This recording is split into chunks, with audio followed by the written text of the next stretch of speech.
Dear Masoma, we are live. The floor is yours. Okay, thank you so much. Assalamu alaikum, everyone. I hope that you're fine and doing well. Good morning, good night. A warm welcome to all our participants joining from around the world. My name is Masoma Yousufi, and I'm honored to moderate today's mentorship session. I'm a youth leader and active member of Women Ascension. I work to support girls' education and empowerment, especially in my country, Afghanistan. It is a pleasure to guide this meaningful conversation today. First of all, let me tell you a short information about Women Ascension. Before we begin, I would like to briefly introduce the global initiative behind today's session. Women Ascension. It is a purpose-driving movement built on the belief that empowered women transform communities, industries, and the world. It is active in 134 countries with 10 multidisciplinary departments. Women Ascension offers a safe and visionary space for women to lead, learn, and lift others. Through our flagship in 1 Million Leadership Program 2030, we aim to equip 1 million women and youth leaders with ethical, inclusive, and trauma-informed leadership skills aligned with the UN SDGs.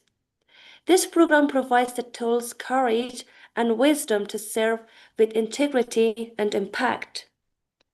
So, leadership in peace and justice in work will be our today's topic. So tonight we will focus on leadership in peace and justice work with a special emphasis on the Krio culture and language of Sierra Leone. Our discussion will explore. First, we'll speak about the rich history, origins, and evolution of Krio culture and language. So, how Krio traditions, stories, and music offer to continue and shape community and to strengthen life internationally. So, the importance of preserving ideologies and also languages and cultural heritage in rapidly changing global environment. And also, we will understand about cultural identity as foundation and resilience for peace and justice and central to this session.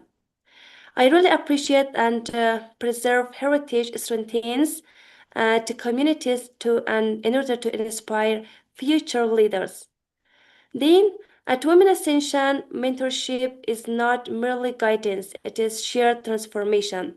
These sessions allow us to learn from leaders who have lived through the realities we seek to understand, giving us the confidence and clarity to build peaceful, inclusive communities. Thirdly, I would like to introduce our great speaker. We are honored to welcome Ms. Ina Lilu as an educator, volunteer, and advocate for displaced communities. She is originally from Ukraine and now based in Greece. Ina has spent more than 2 years supporting Ukrainian women and children displaced by war. She teaches Greece to refugees, contributes to the Ukrainian Education HBU, and guides families through school, enrollment, cultural adaptation, and state procedures. Her work goes beyond language instruction. She helps rebuild a sense of security, belonging, and resilience. As a mother and advocate, Ino is committed to helping displaced families feel safe, informed, and empowered. Her voice is invaluable in discussions on leadership, culture, and community empowerment. Now, I would like to invite my great speaker today. With great respect, I would like to invite Mrs. Ina to take the floor and lead us through today's session on leadership in peace and justice work. Dear Ina, if you can hear me, the platform is yours. Yeah, thank you so much, Masoma, for introducing me and telling about today's topic. Today's topic is really a very important one because each of us have a little bit of a leader, and some of us can become great leaders, and some could become world-known leaders. So today, at this session, we are focusing, let's say, on leading of with courage, integrity, and vision in peace and justice. We are going to talk about part of leadership in our community, how to become a good leader, what good leader is, and this presentation has a lot of useful step-by-step information, and we are going to share it after our session, so people could use it as a practical guide and if possible to share with other people, so we have more leaders and more people who are looking for justice and peace in their communities, in their countries, and in the world. So today's session is divided in several parts. At some of them we will spend more time, some of them will be just informative. So we're gonna talk about understanding of leadership styles, because leaders, when we talk about leaders, we usually think about politicians or really well-known people around the world.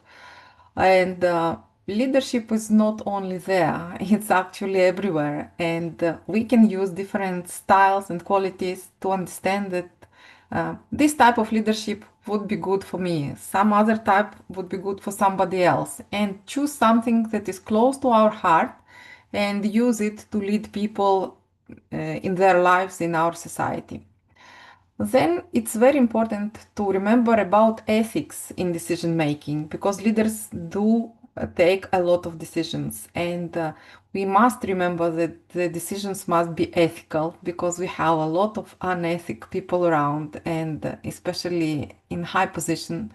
And often we see unjust decision, we see things that we should not see around, and ethics is one of the really important things we need, first of all, to keep in our mind when we take decisions. Then I have case studies of some female leaders which are well known in their countries and some other even worldwide, who had achieved amazing results by leading in specific areas and fighting for the rights of girls and ladies or communities, and have achieved huge results at the end. Then we're gonna speak about leadership at the community level, and this is part which is really practical, what each one of us can do, and what we practically need to remember so we can be a leader immediately. And at the end of our session, we will make a little reflection. We can, think about ourselves and have this review of what I can do personally, how I can help everyone, what are the needs around me, and how we can support these needs, either personally me or if I can get other people around me and we could do something together. So I hope it will be really useful and really interesting to all of you. And let's start. So a good leader, it's a person who would have a purpose, a vision, definitely a person who has courage, because it takes courage to be a leader. It takes courage to say what you have to say, to go on when nobody else coming with you, to be in disagreement with some other people, because when you are a leader, definitely there will be people who will not agree with you and maybe will try to stop you. So courage is very, very important. And of course, every leader need to commit to human dignity, because ethics and dignity is very important things which we definitely need to have in every leader. So key qualities of leaders, especially those who deal with issues of peace and justice, it's courage, it's empathy and compassion, because people who are leading definitely not leading for themselves. They have people behind them and they need to think and remember the needs of these people and think with empathy and compassion about them. Then it's resilience because leader's way is not easy and it's not short. So it takes time to get somewhere to bring the result. It can take years to get some specific results. So resilience is very important. Integrity is another very important thing because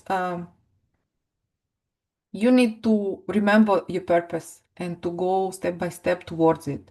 So do the right thing if nobody sees you at that moment. Do every time the right thing. And this will get a part of your character. And this will help you to go through a lot of things. Vision, it's something that every leader has. When we start something, we have a vision and we say, I want to do this. I want to achieve this. And vision, it's like a northern star. You have it in your mind and you just go, go, go, and you get the result. No matter how long it will take, you will get there. Another thing is collaboration.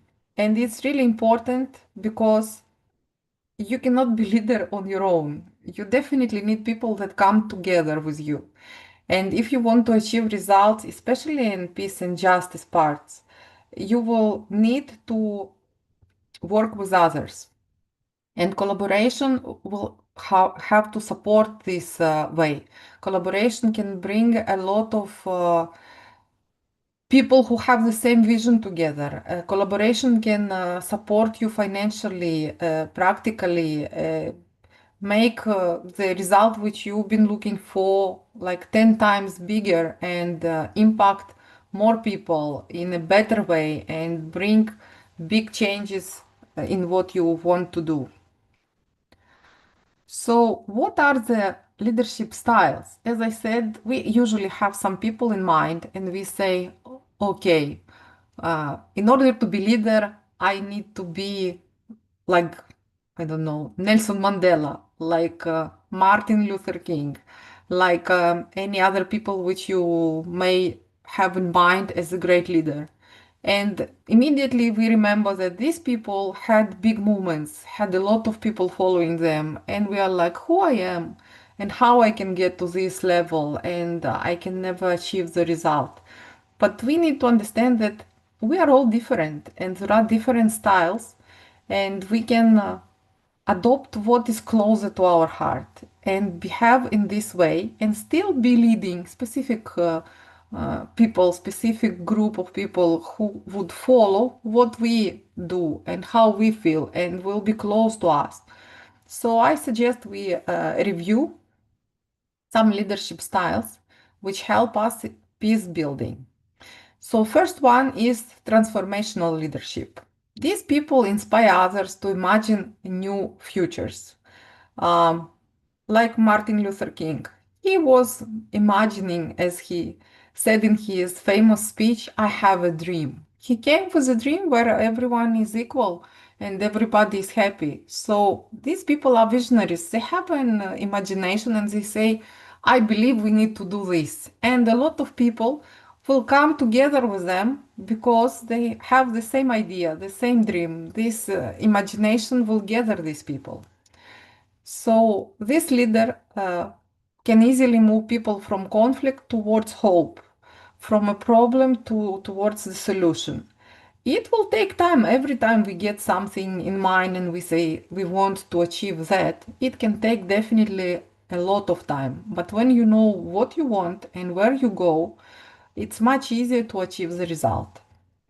Another type is servant leadership. Here, these people who are leaders, they put people first. They help those who are in need. They uplift the marginalized people. These people are listening to your needs, engaging with people that nobody wants to see and admit that they exist. They talk to people who are really in a deep, low society levels. They try to understand the problem and then they start acting. Another type is adaptive leadership. These people are good negotiators.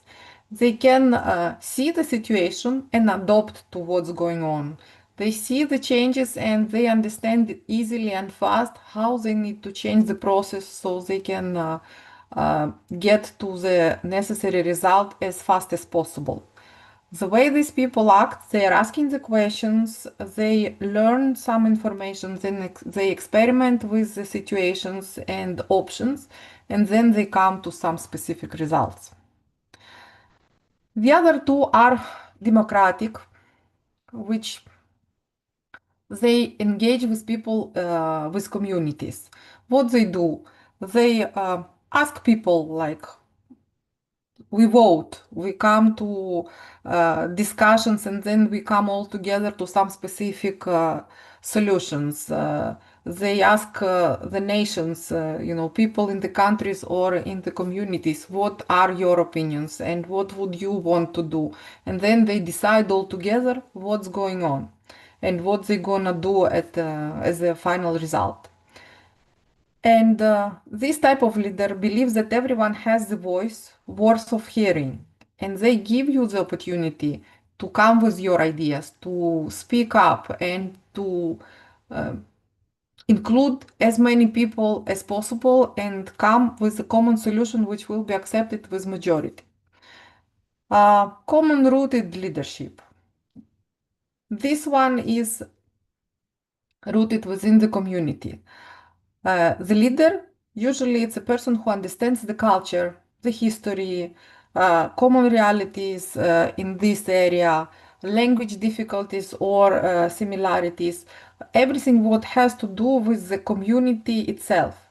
Usually these people are local or they are from, let's say, from the same country, and they can understand deeply how the situation, goes on within, and they can find a solution which will be acceptable by people of specific group. In this situation, I can bring you an example of Ukrainian nation.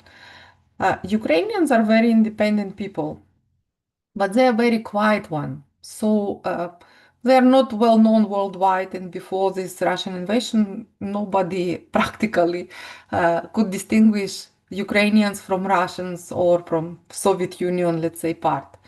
But when we have some struggles, wars, or some big problems in society, we are a mix of democratic and community-rooted situation, because person who will lead this nation need to understand very well the culture of these people. And the people who are living in Ukraine, they are very independent and they are very freedom-loving people.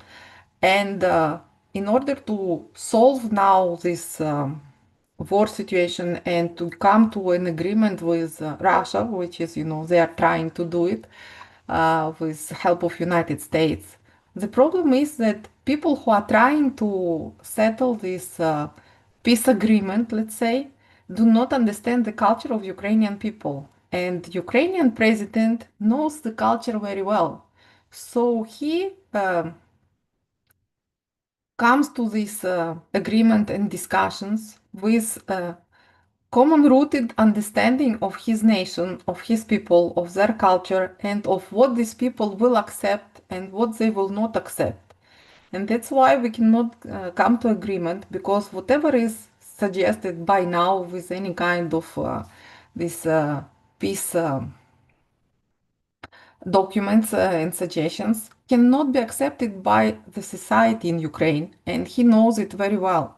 He is a very good leader, he is democratic, he is understanding, and because he has high leadership qualities of all types, and dignity and understanding of his nation is one of the most, the biggest which our president has. And also the sense of justice is really high for him. He's extremely ethical person. So he cannot be corrupted, he cannot be paid, he doesn't go against his nation.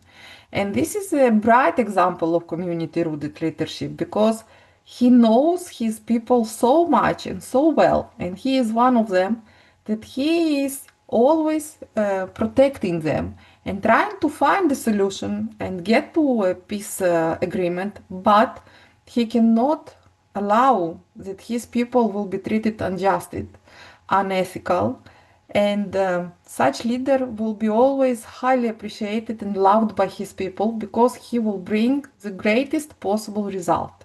So community rooted leadership is really big issue, and I would love that majority of countries would have such leaders. Then the life in their countries would be much better.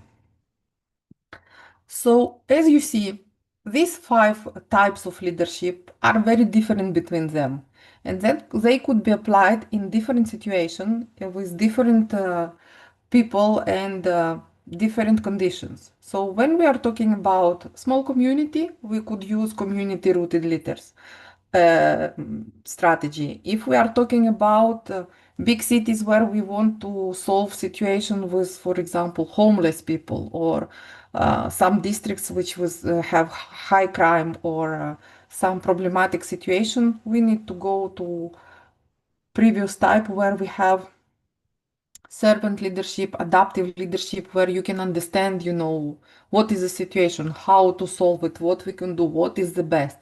Of course, each of these types can be mixed and blended. Definitely, we are not going like straight only for that, but we need to understand, what are the types we could use so we can do the best we can. As I said, ethics is huge. Huge because when we have peace and justice work, definitely we have problems and unjust situation which we need to solve. So in order to solve this conflict, which will be involved in this situation, there will be always high pressure, political pressure, high emotions, and both parties will try, or even more parties, maybe not only two, will try, to push each other. And here ethics is really top quality because we need always to remember why we are here. Ethics is our compass. Where do we go? What we want to achieve? And if we are suggested something which is unethical, we just don't agree and we stay on our course. So, what are the questions which ethical leadership would be asking, the person who is ethic leader would ask? And these questions are really important to remember in each situation. Even when you are talking, with your child or with people at school, it's always the same. Because when we take decisions, we need to remember who will be affected by this decision, who is not included in this discussion. Maybe we have some interests, some people who are not present, but the decision will really influence what will happen at the end. Does the choice which we promote have dignity, fairness, and equality? Because if we decide something which is not included in all these three, it means the decision will be wrong and will not include somebody. It will be conflicting after all. So we need to remember about this. And if this decision which we finally take will build the trust or break it, because if you are a leader, even if it's in a small group, you are a leader because people trust you.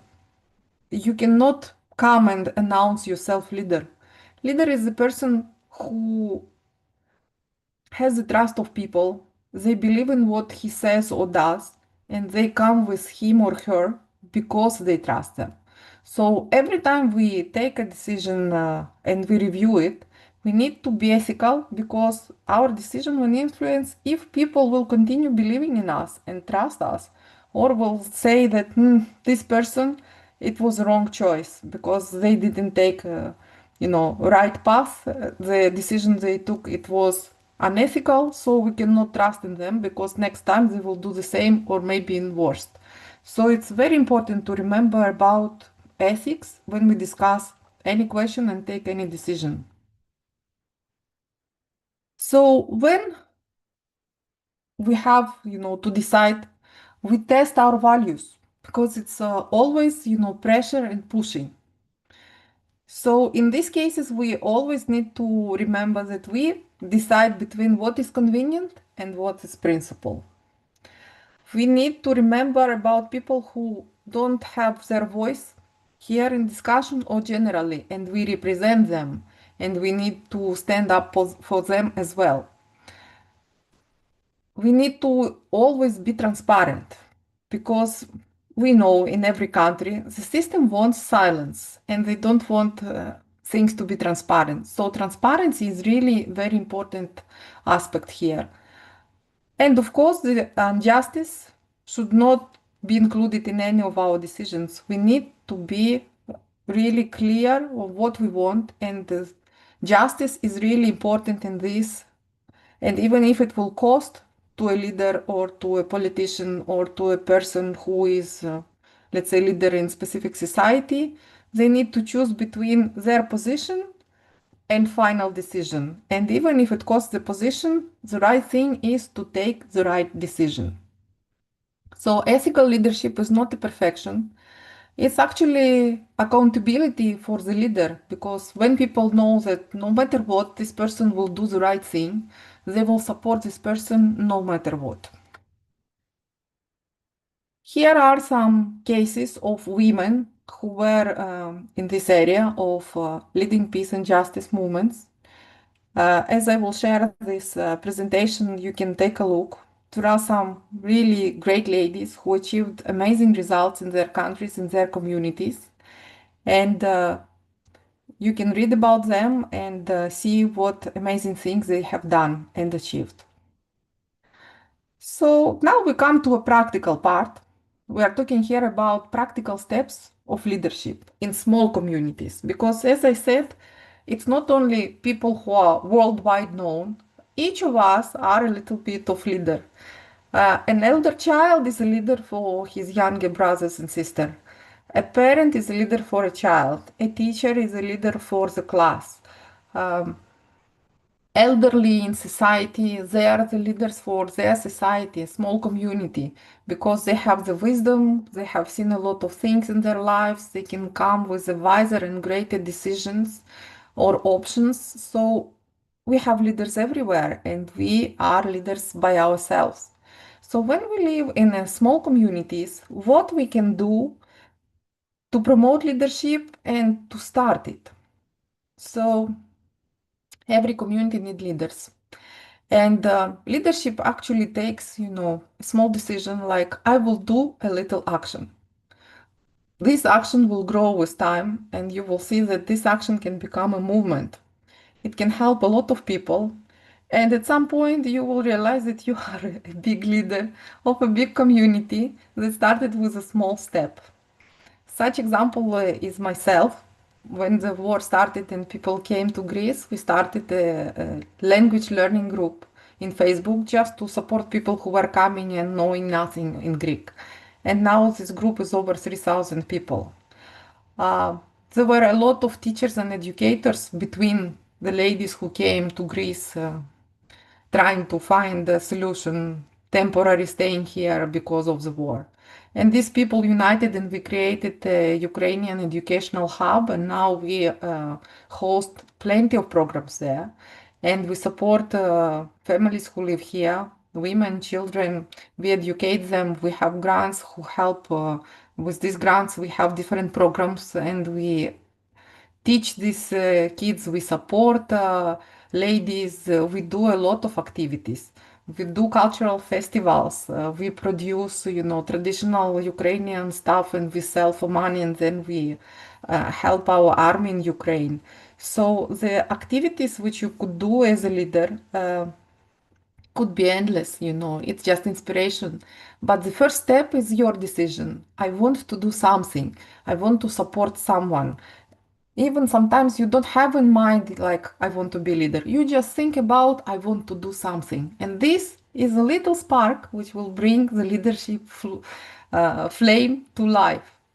So, where the leadership can begin? We can start in our neighborhood, in the classroom, in the workplace. Faith communities. Many countries have huge faith communities. They go to church or they go to any other place where they have the religion meetings. So leaders there, youth groups. If you have an active kid who can organize the rest, it's a place for leadership as well. Women association, we have a lot of different activities which usually women are taking, lead on. In countries where we have refugee camp, yeah, there should be a person who would be, the voice of these people. So this would be a leader in refugee camp. Online communities. Here we are today. I'm a leader for today, and we are in online community having this important talk. Even within our family, as I said, parents are leaders for kids. Brothers and sisters are leaders for the younger ones. So, what we do here, practical ways to become a leader in your community. In order to start something, you need to find the need. What is the need? Depending on community, it could be a different one. Today, we are basing on justice and peacemaking.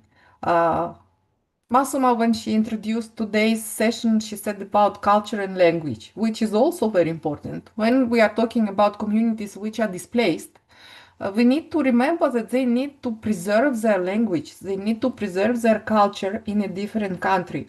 And we know that this period on earth, we have a lot of wars and we have a lot of people who are moved from their countries to a different region, different country, sometimes even in different continent.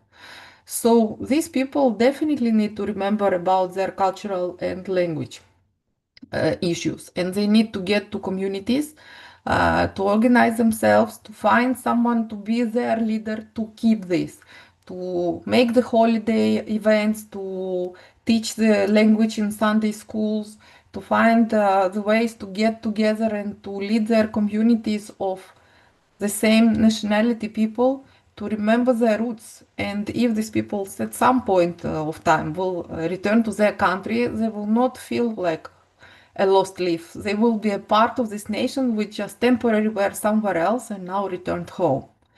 So, what is the need? Yeah, when we think about something and we want to do some actions, we need to understand what is the need. For me, here in Greece, the need was to teach people Greek. For me in Greece, the need was to help people's hand to understand what's going on with education because there are a lot of kids who needed to go to school.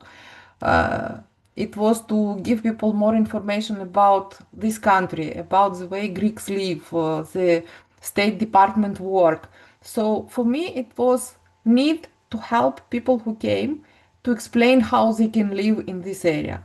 For somebody else, it could be a different struggle. It could be no water. It could be safety of women or children. It could be education in general or education for girls.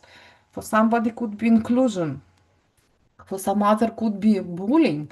Different issues, and it depends on where you are and what are the needs. You can decide and start acting one step at a time. So, one step at a time, begin with something small. What could be this small action? When you see the need, you need to see who else can, get benefit from what you will do. With whom you would say to start this action which you want to do. Who are the people who need the help? So you talk to these people. So you organize a meeting. You start a discussion with these people. For example, we talk about language. You start a literacy group. We learn language. Or if it's about education, it's again like this. Then you see, if there are some disputes in your area, you can be mediate on your local disputes. If it's problem of violence or danger, safety, possibly create a place for women or girls to be protected there. It would be a safe place to go. Lead the community cleanup. Yeah, it's a big issue in different areas. So you could work, on this, on cleanup. Then, in some cases, like from me, I support group of mothers and youth because I work in education and helping them to get, organized in Greece and to move on with their lives. Then you can advocate for fairness at schools, at workplace, huge story for women and girls in every country, even in Europe. Harassment, violent situation is common, unfortunately, in every place. Our small actions definitely will build trust because people will see that someone does something about this. So let's come to this person, let's discuss the issue, let's see what we can do on this. And questions will bring the next steps, and you will see how you can organize the activity, how you can act on the needs which people have. And this will help to build your circle and to become even more trusted leader. And this will build your leadership more and more and more. Next thing, what we could do, we need to build relationships, because when you start small, at the first period you will be small, but then you're growing. So you need to build relationship with other people, find people who could connect you with other similar groups, or if you need to solve some specific problem within your area or within your region, you will need to find people, who are at higher position or in different locations. So if you have somebody who can be your connector, it could be great. Or you can become you a connector for the group of people who are behind you. Always listen deeply, and this is very important thing. Nowadays, people are living really fast, and they do not remember to listen carefully. When you speak to someone, they usually listen to you and want to answer very fast to your question. And they don't take time to understand, what really you mean, what do you really need. And this often brings the misunderstanding. And it's very important to know to listen deeply. So, what is the advice in this situation? When people come, listen to them, ask questions, give them opportunity to express themselves as much as possible. Listen very carefully to what they say, understand what are their deep needs. Sometimes people cannot even express what exactly they want or need. But if you listen carefully, you can feel much more than what they say. And after you understand what's going on, then think about your action and act. If you see that you don't have enough information, ask more questions and then decide and act on them. Definitely, as we said, ethical behavior. Whatever you do, you need to respect the other people. Even if you disagree, you respect them. You always act ethical. And if you cannot help, this is important, tell them about this. So they will know that, yes, they came to you with a question, but you could not solve it. So they can go somewhere else. Because if they believe that you are a leader who can help them, and you understand you cannot, and they keep coming and you keep promising, uh, at some point the trust will break, and they will be uh, bad news tellers to everyone around, and it will not be good for anyone. So if for some reason you cannot help, or people come with some unethical propositions, you just refuse immediately, and you are clear and transparent, as we said earlier, on your intention, on what you can do, on what you cannot do. It's much better, and this builds huge trust in your face. Then another thing is, as a leader, when you start something, you definitely need to grow as a leader. So you need to understand more about the issue you deal with and find more solution, understand the options. So learning continuously is a part of the process. For example, when I started in Greece, talking about school education to people who came, I had some understanding because I had two kids myself, and they go through the whole process from like kindergarten until university. So I lived it and I knew how to apply, what to do, what to do. But when people are coming from other countries, there are some other, questions which are asked, some documents which need to be provided to the schools, some issues with some schools. So I needed to learn how to solve this problem. So I started reading what the Ministry of Education have published for refugees. I started talking to the Ministry of Education. I started looking for options. What do these kids who complete high school, if they want to go to university, what they need to do, what are the exams they need to pass through. So this was a learning for me, something I didn't know, but as I got the role of leader in this community about education. Now it's my obligation to know more about it so I can help even more them with their questions. So we need to learn continuously. Then share leadership is really important thing because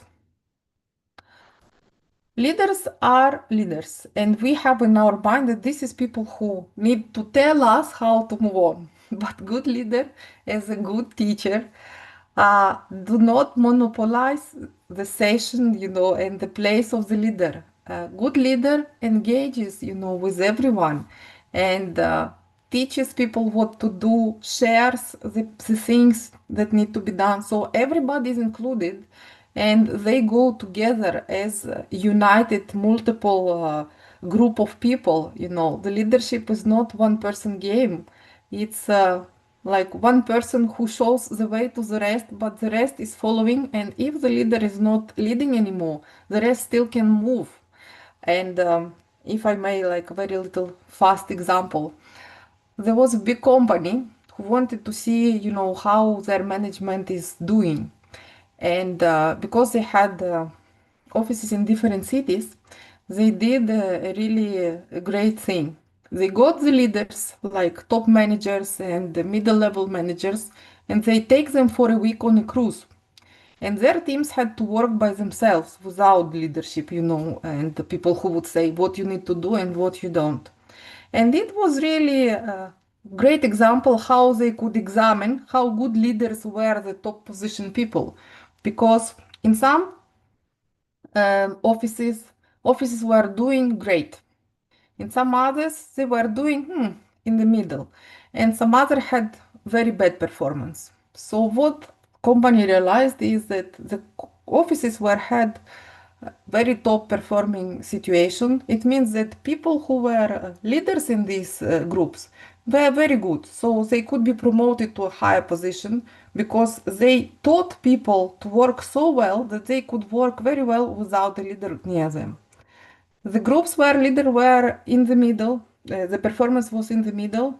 They said that these leaders are showing them the situation, what they want to do and how they need to operate, but they are not good enough. So they needed to teach these leaders how to be a good leader so they can help these leaders, these groups to perform better.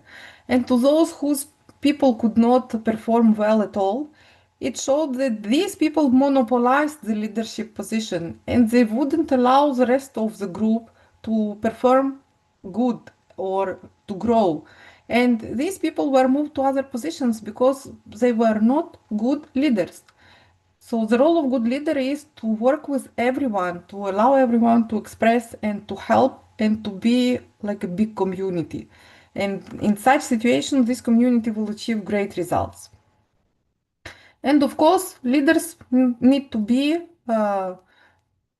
fair to everyone in their group. And if everyone will be fair to each other, this group will not have conflicts and everything will go really good. So, the role of our leader, what?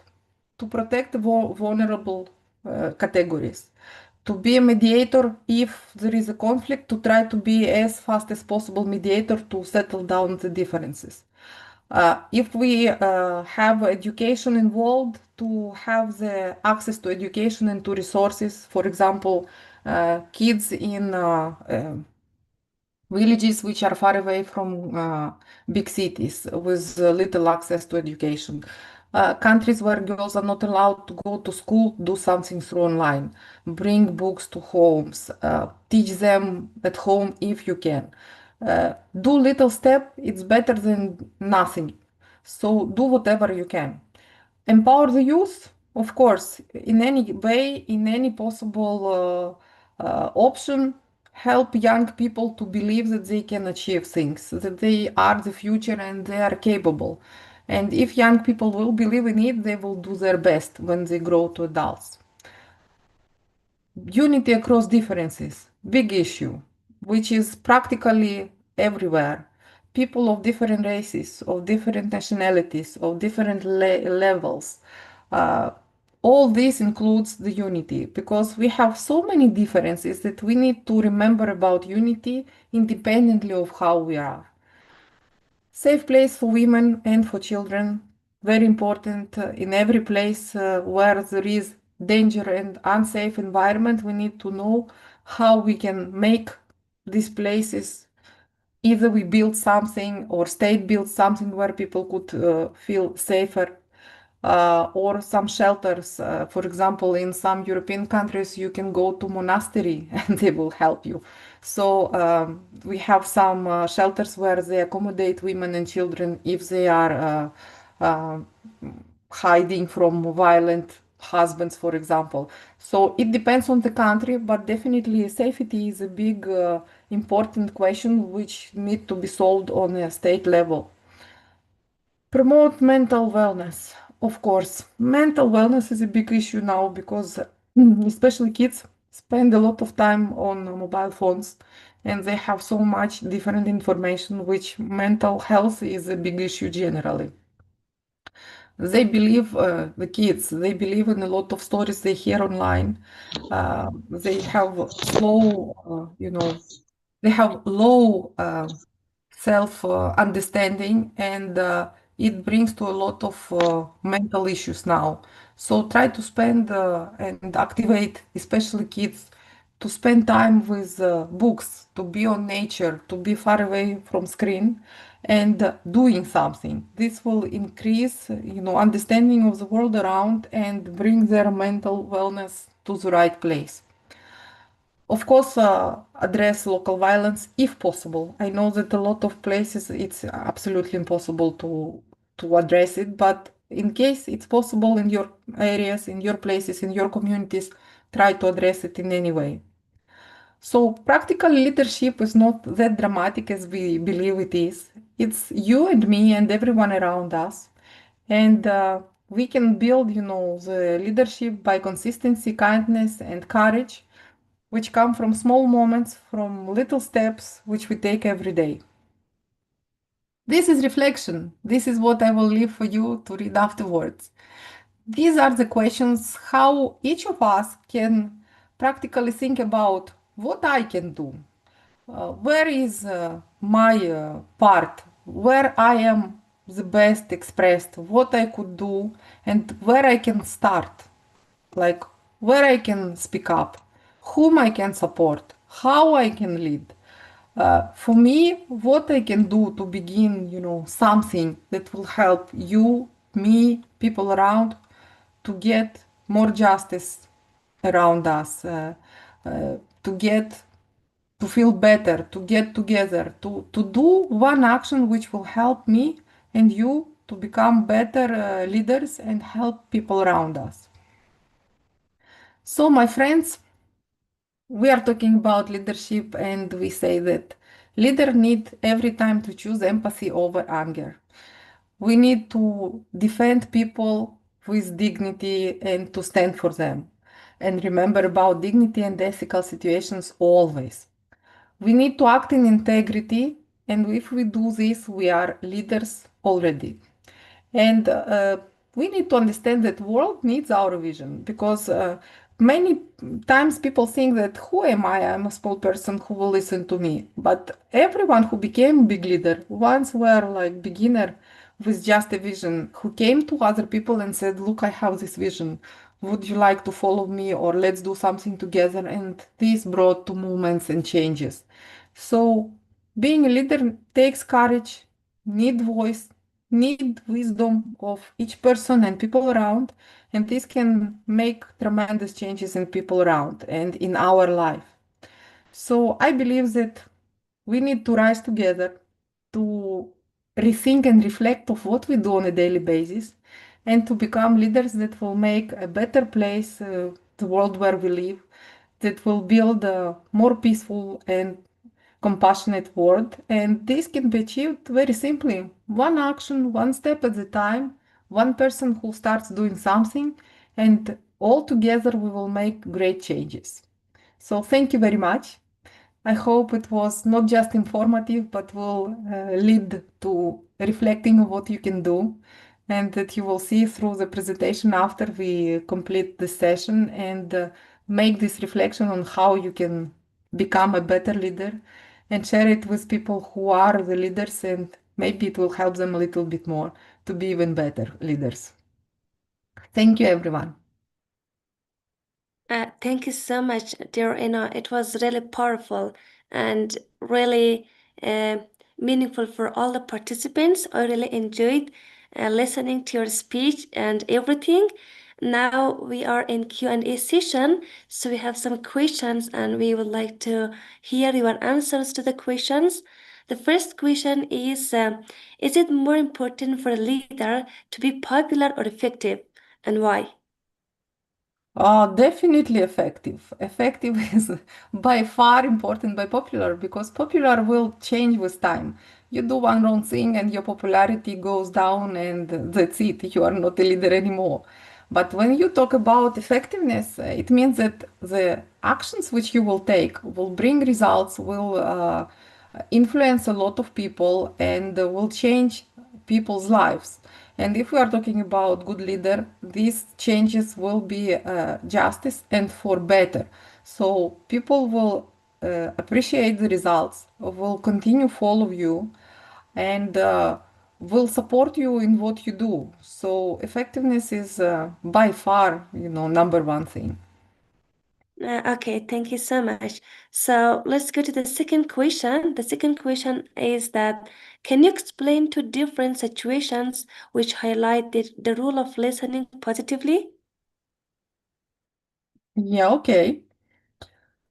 Um, the child comes to you and says, I have a problem at school. The problem at school could be, whatever. It could be a teacher who doesn't understand your needs, and you have a conflict with the teacher. It could be kids which are bullying you and you have a problem. You have some school restrictions which your child do not agree with, and the child says that it has a problem. So in order to understand what is the problem and what is the solution of this problem, you need to first of all listen to everything what your child will say. If it's not clear, you need to ask additional questions so you can understand in depth what is the issue, what is bothering your child, and based on that, you can decide what you need to do. For example, my son had faced bullying in high school, and we went together with him to school, and I spoke to a dean, and we said, you see this, and this kid bothering my child, doing this, and this actions, so please take action. Practically, in Europe, we have really zero tolerance to bullying in schools. So the school took action, and there was a big discussion. Then, of course, it was punishment to the kids who were bothering my child, and it never happened again. So we had the conflict. We solved it immediately in a, official way, let's say. This is one example when you listen carefully to your child and you decide what to do. Uh, if we say that there is a problem on community level, let's say I live in Greece in an area called Marathon. If the marathon runners, they come to us and they start running marathon towards Athens. It's 42 kilometers and some meters. So it's very traditional, world-known distance, and people every year come to run marathon. It's the most, well-known worldwide. And Greek government at some point decided to make a trash land nearby marathon in one area of mountains. And this means that all the trash from a huge area would be brought there, and supposedly recycled, but definitely would not be recycled 100%. So it means that all the area would be polluted, water in the sea, air around, and of course a lot of garbage trucks running around 24 hours around next to us. And this traditional world-known marathon site would be like a big trash area. So of course, people here around were saying to government like, we do not agree with this situation, and we don't want to have this trash land near us. And government would not be listening. At the beginning, we were talking to the company who was building the trash land. Then we were trying to discuss it with the government. And at the end, because they wouldn't listen to us, we started striking here. And after a year and a half, discussions between us, company and government and ministries, finally we won, and the trash land was uh, did not start, let's say, their work. So discussions and listening could be, taking from little span to a huge one. But if you sit and discuss, you can find the solution. If you see that the discussion doesn't bring result, go to someone else who will listen to you. And if you cannot really get a result and you go to extreme thing, do something more, extreme, like we did the strike. But at the beginning, when we were saying like, we do not agree to have a trash land, people would not understand why. And when we explain that this is not the matter of where the trash land will be done, but this is a situation that it's marathon. You cannot get this area polluted, and it's a huge problem. Then when we got to really high level and pushing really much, they decided to change. I hope this example reflect on what the question is. Yes, your examples were all perfect, and I think all the people understood. So let's go to the third question. It's a very good question. How a leader can create an exclusive environment for team, and how much an exclusive environment can impact on working outcomes. I hope you understood my question. Yeah, inclusive could be, explained in a different way, but let's say we have a company where we have like 10 people working, yeah, and we have a leader of this company, and people are working, on a daily basis, and he does as much as he can to provide for these people good working environment. They have good relationship between them, but this leader wants to do something more exclusive for them. So what they can do? They can, for example, organize and go out all together, including the leader, like for a coffee, for a dinner. Um, they can go to whatever area you live, like outside to like a mountain tour or travel all together. Uh, it could be as small as like weekend or even 1 day trip, but this meeting outside of the working place would bring people together, would let them know each other better. And when the leader is included into this company which feels more free, it's different condition. This leader could also understand these people much better because he will see them from a different perspective, and the people would see the leader from a different perspective that will bring them even closer. They will let them understand this person better because always at workplace, you see the leader with a different eye. So when you are in informal circumstances, it's very different. And traveling or getting together helps a lot. And then the collective mind, become even more collective, and they're getting closer. And when you have people who are united and they are close, they definitely work better. So this could be like one example of exclusive action towards a group, and it definitely, in majority of cases, will bring people together and bring better result afterward. Sometimes, of course, it could be absolutely opposite when people don't like each other, and they will realize that yeah, it was a good idea to get together, but finally it was not good option. Uh, in this case, you need, before you plan, something like this, to understand people you have around and what would be the best option for them.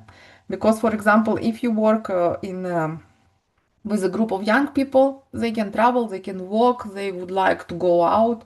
But if you work with a community of elderly people, maybe it's not best option for them. Maybe you could make like a tea evening, like they will bake something and get together somewhere, or make something special that would be, for accepted by them as their age level and would be nice for them. So we always need to understand with whom we want to interact and what is the best thing to interact for them and then decide how to do. But generally getting together and understanding, in informal situation who is who helps a lot and brings people together on a deeper level. So this is what could be done exclusively.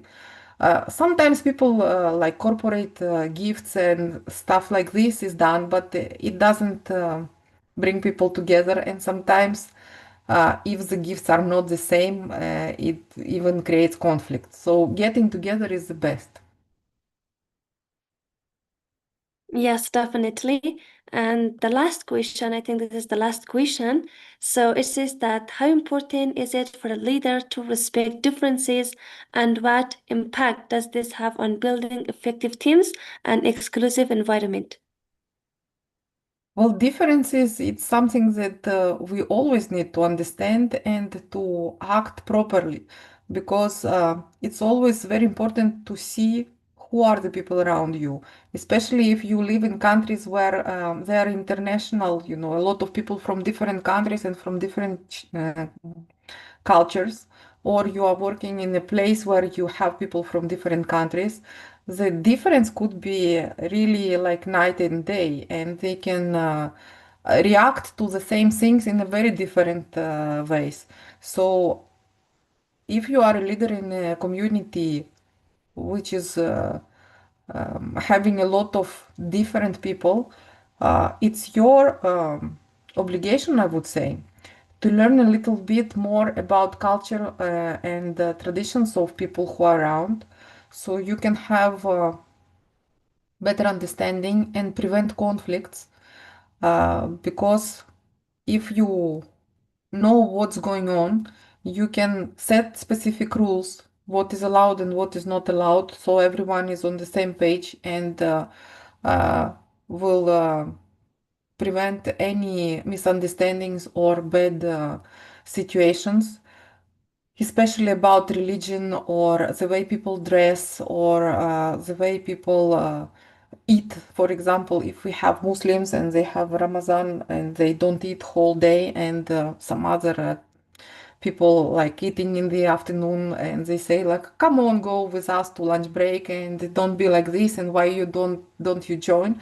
So this cultural difference would be, like very obvious, and if people don't know about this difference, it could create conflict and misunderstanding and put the other person in a bad position because he will need to explain, and people sometimes are shy.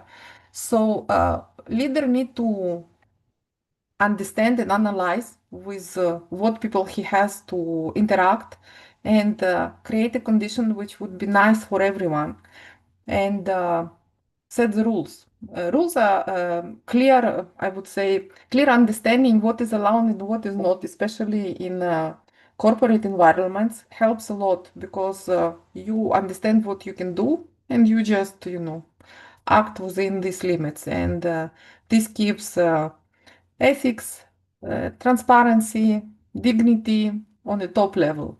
And, some common things that everybody does, okay, they will be done by everyone. The differences are within limits. And if you want to make, let's say, friends with some other people, okay, outside of office hours, you can go, you learn, you get together, you learn traditions, you get friends, all the best. But if you work in environment, then you need to be within these specific rules, and it will be working perfectly. The same in schools, the same in kindergartens, so where they say you are allowed to do this, and this is not allowed here. Outside of school, you can do whatever. For example, we don't have phones at schools. It's forbidden. That's great. Everyone knows this. Okay, after school, you have your phone, you do whatever you want. So, understanding of what is good for everyone in this community and following the rules that will keep this good environment for everyone. I hope this helps. Yes, thank you so much. And we have got one new question here, and it really attracted my attention. The question asks that how can a leader be trusted, and how can he connect with the get close to people? It can be like different from one society to another, right? How can a leader be trusted? You cannot buy the trust. It's just your actions which will create the trust.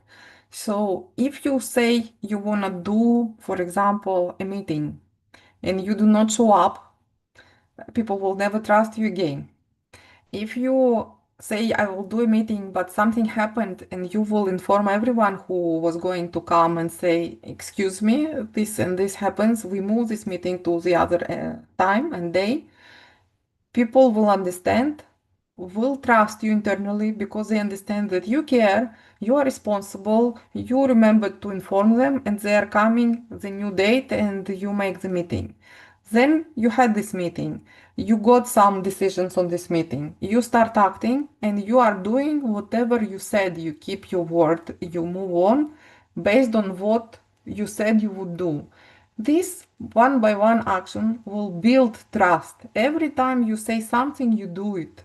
Every time you don't do it or you do something wrong, you say, sorry, we did this, or sorry, I didn't do this, but I commit or recommit to do it by then. Or you do mistake, you say, sorry, it was my bad, my mistake, we need to change it because I was not right here and we do it in a different way. Another thing that impacts trust, when you are a good leader, you think about people around you. Yeah, we said multiple opinions all together. So when you are in a situation when you need to take a decision, you can discuss it with others and decide together. And people will feel that they are included, that their opinion matter, and they trust you even more. So they will follow you step by step in whatever you do further because they understand that they can uh, that you support what you do. They believe in you and they can uh, understand your position. They can appreciate your attempts, which you can do, by achieving the things. They want to support you, and the more you do what you say, the more you are following, your vision, the more people see that. Whatever you want to do and you need their opinion, that you ask for it, that you support these people, and this all togetherness grows, the more they will believe in you, the more they will trust you, and more people will come because these who believe and trust in you will definitely talk to others. And these others will talk to others, and from one person or small group, you will become bigger group, you will become a large group, and then you will become a movement, and all these people will go behind you and support you and trust in you. So trust is built, step by step, by keeping your word, doing what you say, admitting your mistakes, asking people around, not like, what do you think about this? Do I do this? May I decide like this or not? But when you need to decide, collectively, then you ask people around, do you agree we do this? If you don't agree, what are your options? What are your ideas? And then you discuss democratically, you decide and move on. So, trust is something you gain with time. And it's very difficult to gain trust, and it's very easy to lose it. And this is where ethical and justice come in place. When you get, to a higher levels of leadership, you do difficult decisions and you take difficult steps, and ethical, transparent, and justice decision will build even more trust in you. So it takes time, and this is how you get the trust. Yes, exactly. I really appreciate your answer. And the last one, and then we can conclude our meeting. So how can leaders deal with individuals who refuse to do their assigned work? Like imagine you're a teacher and then you have some students that they're somehow lazy, they do not obey your rules and they do not do their homework. So as a leader or teacher, how do you deal with them? Personal opinion, I would say, because it always depends on the situation. But we live in a society where a lot of kids believe that they are so different or so special that they can behave wherever and however they want. Sometimes they have powerful parents, sometimes they are just like uh, having a different understanding of general rules in school, in class, during lesson. So first step is the discussion. You speak to these children, after the lesson to understand, what's the problem, why do they behave this way, and what do they want. Uh, in majority of cases, it will not, like work after one time discussion. But if you talk to them and listen to them, as we said, good listening is a big issue, and understand what is the practical problem. Why do they behave like this? Do they want, to show that they are the most special between the others? They are not interested in your lesson, and they just don't want to be in the class. They have some trauma, and they act in this way because they feel like this. There are several great movies about, classes with kids who were really performing very badly, but a good teacher came and gives them a chance and gives them the opportunity, to see education as a chance in their life.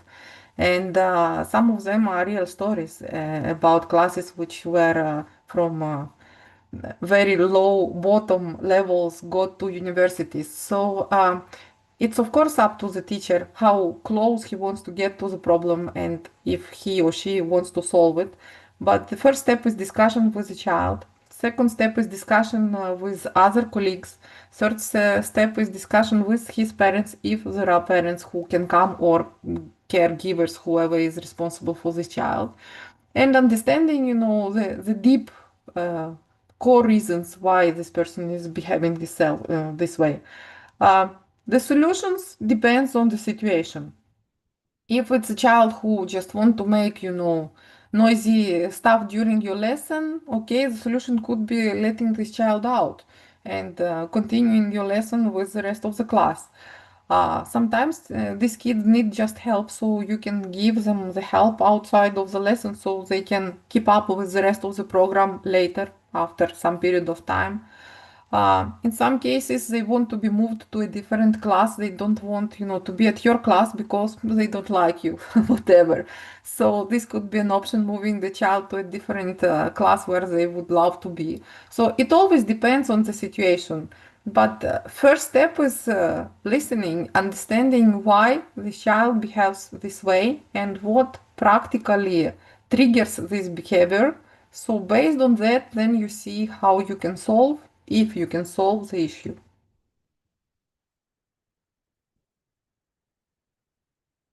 Yes, of course, I agree.